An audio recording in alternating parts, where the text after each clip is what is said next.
Hi friends, எல்லாருக்கும் வணக்கம். இன்றைக்கி நம்ம சேனலில் சூப்பரான மார்னிங் பிரேக்ஃபாஸ்ட் ரெசிபி தான் பார்க்க போகிறோம். ரவா தோசை.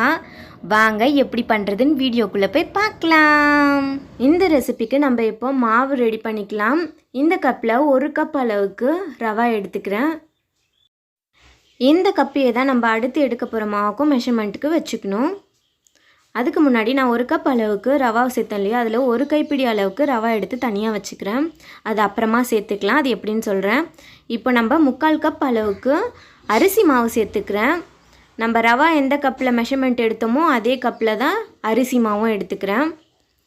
அரிசி மாவு சேர்த்துற பிறகு 2 ஸ்பூன் அளவுக்கு மைதா வந்து ரொம்ப சேர்க்க தேவையில்லை, சாஃப்டாகிடும். நம்ம கொஞ்சமாக சேர்த்தா தான் நம்மளுக்கு அந்த கிறிஸ்பினஸ் கிடைக்கும். 1 ஸ்பூன் அளவுக்கு சர்க்கரை சேர்த்துக்கிறேன். சர்க்கரை வந்து அந்த மொறுமொறுப்பு தன்மையை கொடுக்கும், அதனால தான். இந்த மாவுக்கு தேவையான அளவுக்கு உப்பு, நான் ஒரு 3/4 ஸ்பூன் அளவுக்கு உப்பு சேர்த்துக்கிறேன். அடுத்து நம்ம 1/2 ஸ்பூன் அளவுக்கு மிளகு, 1/2 ஸ்பூன் சீரகம், ஒரு பச்சை மிளகாய் பொடியாக நறுக்கி வச்சுருக்கேன், கொஞ்சம் இஞ்சி துருவி வச்சுருக்கேன், கருவேப்பிலை கொத்தமல்லி பொடியாக நறுக்கி வச்சுருக்கேன். இப்போ இதெல்லாம் இந்த மாவு கூட சேர்த்துக்கலாம். நான் வந்து மிளகு ஒன்றும் பாதியமாக இடித்து வச்சுருக்கேன். நீங்கள் வேணும்னா இப்படியும் போட்டுக்கலாம், இல்லை முழு மிளகாவும் சேர்த்துக்கலாம். ஓகே, நம்ம எல்லாத்தையும் இப்போது மாவு கூட சேர்த்தாச்சு. இதெல்லாம் ஒரு விஸ்க் வச்சு நம்ம எல்லாம் கலந்துக்கலாம். ஸோ உப்பு, இஞ்சி, பச்சை மிளகாய், மிளகு, சீரகம் எல்லாம் ஒன்றா மிக்ஸ் ஆகட்டும் மாவு கூட. ஓகே, எல்லாம் மிக்ஸ் பண்ணியாச்சு. ரவா மெஷர்மெண்ட் எடுத்த கப்லேயே நம்ம இப்போ தண்ணி சேர்த்துக்கலாம். 1 கப் ரவா, 3/4 கப் அரிசி மாவு. நான் இப்போ இதில் 4 கப் அளவுக்கு தண்ணி சேர்த்துக்கிறேன். ஓகே, 4 கப் அளவுக்கு தண்ணி சேர்த்தாச்சு. எல்லாம் தண்ணி மாவு எல்லாம் நல்லா மிக்ஸ் ஆகிறபடி இந்த விஸ்க் வச்சு கலந்து விட்டுக்கலாம். ஸோ இந்த ஸ்டேஜில் வந்து உப்பு செக் பண்ணிக்கோங்க, கம்மியாக இருந்ததுன்னா இன்னும் கொஞ்சம் சேர்த்து கலந்து விட்டுக்கோங்க. இந்த மாவு பேட்டர் வந்து அப்படியே இருக்கணும் ஒரு 20 நிமிஷத்துக்கு. இது எந்த டிஸ்டர்பும் பண்ணாமல் நம்ம ஒரு மூடி போட்டு மூடி ஓரமாக வச்சிடலாம். மூடி ஓரமாக வச்சுட்டு இப்போ இந்த இதுக்கு சட்னி நான் ரெடி பண்ணிடுறேன் அதுக்குள்ளே. ஓகே, 20 நிமிஷம் ஆகிடுச்சு. நம்ம இப்போ மூடியை ஓப்பன் பண்ணிடலாம். ஓகே, நல்லா ரவாலாம் வந்து நல்லா ஊறிடுச்சு தண்ணியில்.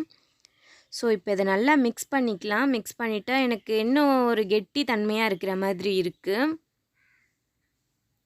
நான் வந்து ஒரு பெரிய வெங்காயம் கட் பண்ணி வச்சுருக்கேன், அதை இப்போது மாவு கூட சேர்த்துக்கிறேன். மாவு கூட சேர்த்துட்டு நல்லா மிக்ஸ் பண்ணிக்கலாம். ஆனியன் ரவா தோசை ரொம்ப சூப்பராக இருக்கும். ஆனியன் சேர்த்து நல்லா மிக்ஸ் பண்ணியாச்சு. நான் வந்து கெட்டியாக இருக்குதுன்னு சொன்னேன் இல்லையா, ஸோ இன்னொரு கப்பு அளவுக்கு நான் தண்ணி சேர்த்துக்கிறேன். இப்போ நம்ம டோட்டலாக 5 கப் அளவுக்கு தண்ணி சேர்த்துருக்கோம். அடுத்து நம்ம ஒரு 1/4 ஸ்பூன் அளவுக்கு பெருங்காயத்தூள் சேர்த்துக்கிறோம். பெருங்காயத்தூள் சேர்த்துட்டு அதையும் நல்லா ஒரு மிக்ஸ் பண்ணிக்கலாம்.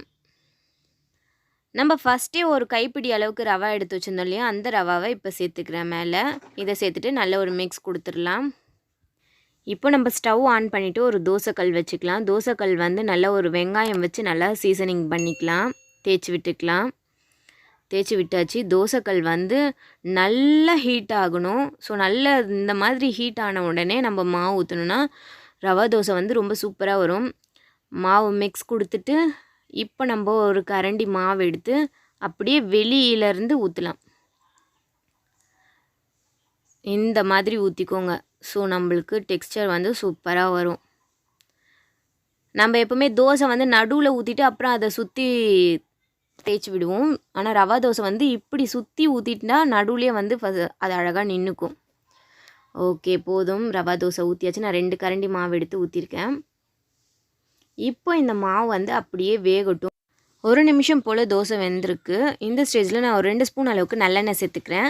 நல்லெண்ணெய் இல்லைன்னா நெய் கூட ஊற்றி சுடலாம், அரோமா சூப்பராக இருக்கும். இப்போ நான் இந்த கரண்டியை வச்சு இந்த மாதிரி அழுத்தி விட்டுக்கிறேன். ஸோ மாவுலாம் ஃபுல்லாக ஸ்ப்ரெட் ஆகும். இப்போது 2 நிமிஷம் போல் ஆகிடுச்சு. நம்ம தோசையை அப்படியே ஒரு ஃபோல்ட் பண்ணி எடுத்துக்கலாம். ஒரு ஃபோல்ட் பண்ணிவிட்டு இப்போ இன்னொரு ஃபோல்ட். நல்லா கோல்டன் ப்ரௌனில் சூப்பராக மொறுன்னு இருக்குது ரவா தோசை. செம்மையாக ரெடி ஆகிருக்கு.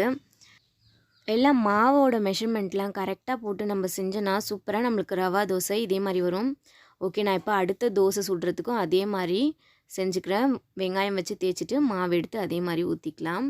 முக்கியமான குறிப்பு, நம்ம கல் சூடானதும் மாவு ஊற்றுறோம். மாவு ஊற்றினோன்னே அடுப்பை சிம் பண்ணிவிடுங்க. டோட்டலாக சிம்மில் தான் ரவா தோசை வேகணும். இல்லைன்னா மேலே அடியில் மட்டும் கருகிடும், மாவு வேகாமலே இருக்கும். ஸோ அதை கரெக்டாக பார்த்துக்கோங்க.